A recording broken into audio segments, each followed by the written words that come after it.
Rex, yeah. What do you think? Gosh, there was a lot.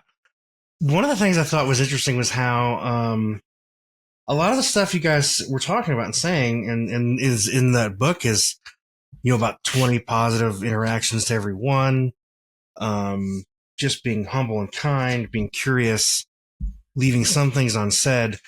It's incredible to me how all those things work in concert with each other, Mm-hmm. and you but one of them will lead to the next. Just Yeah. being kind, being curious will lead to positive interactions and things like that. And that's one of the things I got out of the book, and one of the things I'm getting out of this episode is just really just start small, and Yeah. it will grow from there if you just be kind and be curious and focus on being more positive and having more positive interactions, being grateful. Mm-hmm. Um, a lot of things that I've learned from you, Dave, I've put into practice in my marriage, and just seen incredible returns on them. So It's a it's small and simple, right? It yeah, doesn't. It didn't it, take you going into marriage therapy necessarily. no, and Marriage therapy is a great thing, but we tried that early oh, on in our marriage. and how'd it go? I had a stipulation that who I wanted to see.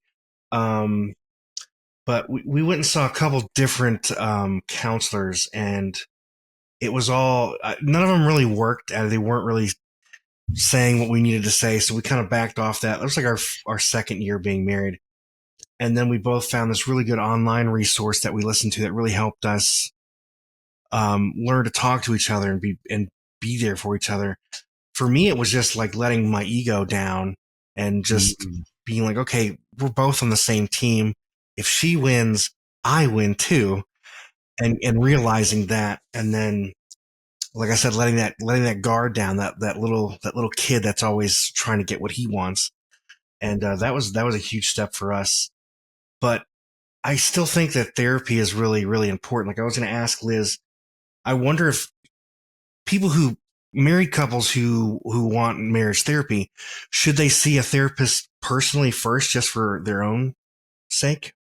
Ah, I've always had this thought about marriage therapy, but I'm biased, right? Because I've been one now for 33 years and love it. I'm very passionate about it. I've always felt that marriage therapy was a bit of the ideal self improvement process for two individuals. That I think we get a lot done. I think the conversations are deeper when I have both parties there. I think we can look at the mirror maybe a little easier, and you have a partner there. I have kind of a co-therapist almost with that one partner when we're talking to the other partner who can say, yeah, honey, it's really kind of what my experience has been with you, and vice versa. So not necessarily. I feel that marital therapy, especially with the therapist you resonate with, and sometimes you do have to, try a few, and see what is a connection for you. You try somebody who's qualified as a certified marriage therapist, and then you go by personality. And I think even location is really important. Someone you can get to most easily. Yeah, that's interesting. I agree. I think for me, I had to work on some things myself before I had to realize some things about myself and admit them before I could really Mm-hmm. make any progress You. in my marriage. Um, Oh, I'm impressed. Good for you. um, but it was like I said, we went to a couple therapists, and one of the problems that I had early on though was I was worried about having a Christian therapist because I thought, well, they're just going to want to pray about things, and I wanted to actually have real answers. Pray and read scriptures, right? Yeah, and I love scripture and I Which love is prayer. Don't get me wrong; those are all rock lovely. solid foundations of my life. But when it came to some of the problems we have, sometimes it just felt kind of like a general glossing over of, oh, we'll just pray about it. I'm like, no, I need a real answer. I'm having an issue here. Can I have something a little more substantial? And like I said, we tried a couple people, and then we found a really good this person online that had a lot of free stuff about just better communicating now, and just read some of their stuff, and it just resonated with both of us and really helped us both just talk to each other better. I know I'm going out of focus here. My camera's wigging out, but I want to just know about that sometime, and maybe we can highlight. I love what works, Rex and Dave. And it's yeah, different things for different people. Yeah. it was Yeah. definitely that. Let me see if I can get this camera to work. It's just being wonky. There we go. Yeah, but for me, it was just really learning like things about myself before I could really probably go into a marriage therapy session at the time. But it was good that we were both looking for something. And that was one of the things that really, when I met Jessie, my wife, and I dated other people, I'm like, she's the one. And one of the things I knew about her was I could trust her. She was very, very trustworthy. And that's because I'd been through my childhood. I could never trust people. And, of course, I thought she was beautiful and wonderful in all these other ways. But I know she's always like, why is it just trust? I'm like, you have no idea how important trust is to me. And identifying that one thing. Because, Dave, I think you both mentioned this earlier, is remembering what it is you love about that person. And I think just remembering that one thing opens the door to all the other, you can recognize all the other things to be grateful for all the other things too. Wow. Especially when that one thing is trust. That is a great gift you have to trust her. She is, yeah, incredible. I mean, if we have issues, I know she's not going to walk out the door or do anything drastic or rash. She always pulls me back to earth when I need to be pulled or reeled in, about anything. So it's an incredible relationship. And, we both, again, talking about working in concert, I mean, we both complement each other in so many ways and always trying to find those things and be grateful for them. Dave, I wanted to ask, you mentioned, in your example earlier, look at that car. And Liz was like, oh, is that your favorite car? Now I have to know, what is your favorite car, Dave?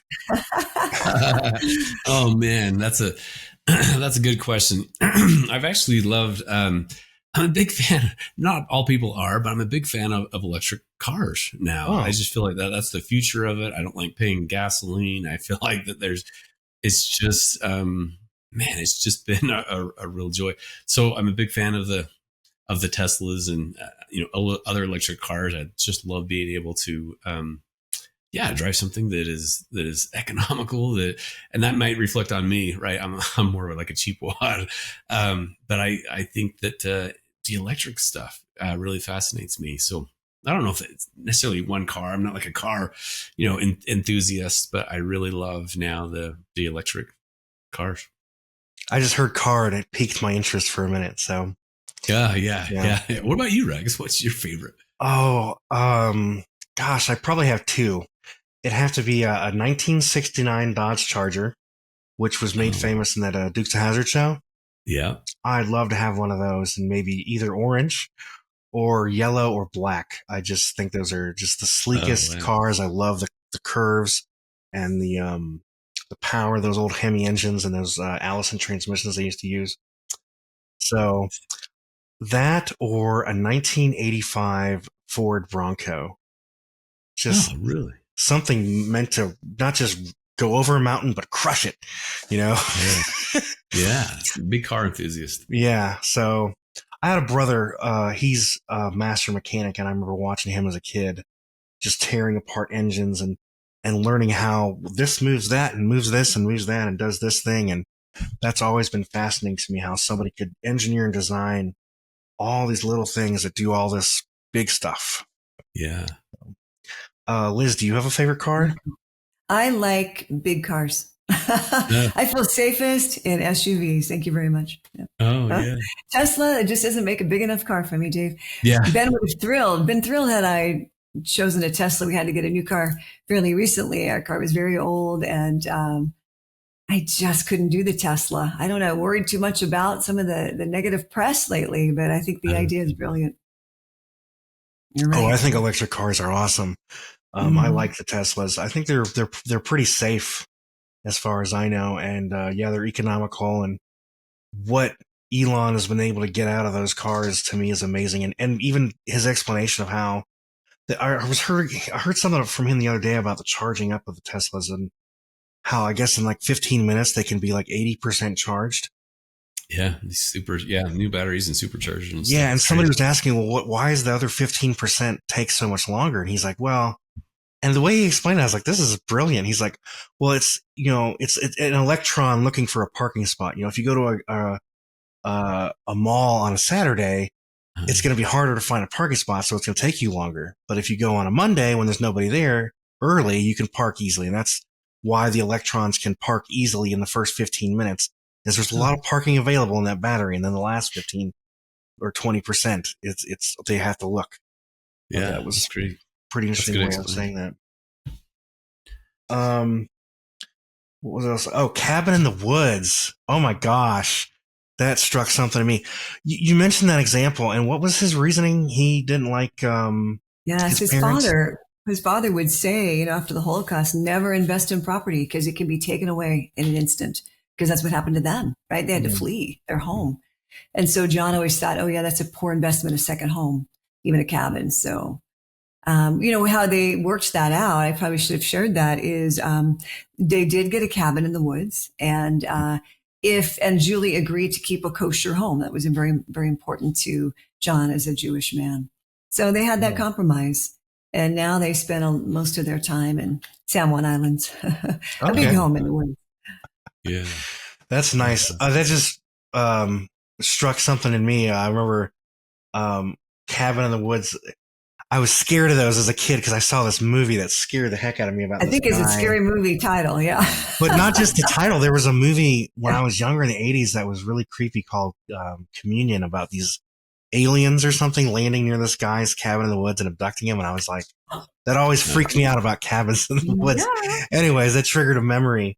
But as like one thing for my marriage is Jessie loves to travel. She wants to get on a jet and go anywhere. And even though I've flown airplanes, I had a pilot license for a while, getting on a plane freaks me out. It's like I really have to do a lot to get on a plane, but I know it's important to her, so I do it. And and we'll go places sometimes. Very kind of you. Very kind of you. There's a scary movie called The Cabin in the Woods. So yes. Right. I don't watch scary movies anymore. I gave up on those years ago. But yeah, I've heard that title too. Was there anything that you guys had to? Was there a cabin in the woods for either one of you that you've had to work on in your marriage? For me, quite honestly, the electric car might have been one more recently. I just couldn't make peace with the Tesla. I just couldn't do it. We test drove, and I couldn't get past it. And I think safety is a big feature for me in driving a car. I do have a lot of fears of being injured in an accident. And so for some reason this could be wrong, but the bigger the car, maybe the safer. I just feel that way. And I like to be up above, to be able to see a little bit better, I feel. So Ben was able to hear that. And I could really also hear that he wanted to save. And it was, wise to be able to, utilize that battery even with the home, right? And to do solar panels and make that a go. So I appreciated his hearing my fear. And I do other things to try to cut back and save. So maybe that was our bit of a compromise. Cabin in the woods. Yeah, that's great. You like crumple zones. Yeah. That's what they call them in bigger cars. Yeah, maybe so. Yeah. Dave, anything? Nothing really comes to mind. Yeah. I have to think about it for a little bit, but nothing really jumps out as far as kind of understanding each other's cabin in the woods. Yeah. Yeah. You guys mentioned oxytocin, and I thought that was an interesting thing because I didn't learn about that until we had our children. That it's really good for babies when they're first born to get skin-to-skin contact because that generates oxytocin. It's a very positive experience for the mom and the baby and bonding and all that. And I didn't know that it was an important part of relationships either. That's a very fascinating thing for me to learn. Yeah, it's released during when mothers are nursing, skin to skin contact, sexual intercourse. Yeah, floods of that oxytocin is released, and it's meant to bond. It's that bonding attachment, kind of cuddle hormone they call it. So, yeah, very powerful. That's incredible. And intelligent design, right? Yeah, yeah, very incredible. Not just for babies anymore, right? It's for partners, for adults. Yeah, yeah. I liked just hearing about humility and kindness and gratitude that Dave mentioned. I think was that your key Yeah, I have several of those. I really think that along with that humility comes, Gottman's talked about this. I love it, is the willingness to accept influence, especially for males. I picked up on that on his research for men. When they're willing to accept that influence, when Ben is willing to say, okay, let me understand this fear, this anxiety about this, and then to accept it. And it's not about caving in and give her whatever she wants. It's really about listening. I want to hear what you have to say. I really care about your opinion, your thoughts, or your concerns or questions about this. And so when men, and it stems, I think, from humility, when they're willing to accept influence from anyone, but especially their partner, I think is powerful. I agree. I think humility is a really good virtue to go after, and I like the way you say that. Accept their influence or accept influence. That's a really neat way of saying that, and it means a lot. That was it for me. I thought this was a really great episode, and I'm looking forward to people hearing it. Yeah. Thanks so much, Rex. Thanks for joining us today. Hey, do us a favor and take a few minutes to subscribe to our podcast and the Utah Marriage Commission YouTube channel, where you can watch this and every episode of the show. When you hit the like button and leave a comment, your feedback helps us improve the show. And don't forget to share this episode with a friend. You can also follow and connect with us on Instagram at Stronger Marriage Life and on Facebook at Stronger Marriage. Be sure to share with us what topics you want us to explore or what you loved about today's episode. If you want even more resources to improve your relationship connection, visit our website at strongermarriage.org, where you'll find free workshops, webinars, relationship surveys, and more. Each episode of Stronger Marriage Connection is hosted and sponsored by the Utah Marriage Commission at Utah State University. And finally, a big thanks to our producers Rex Polanis and Alexis Alcott and the team at Utah State University. And you, our audience. You make this show possible. The opinions, findings, conclusions, and recommendations expressed in this podcast do not necessarily reflect the views of the Utah Marriage Commission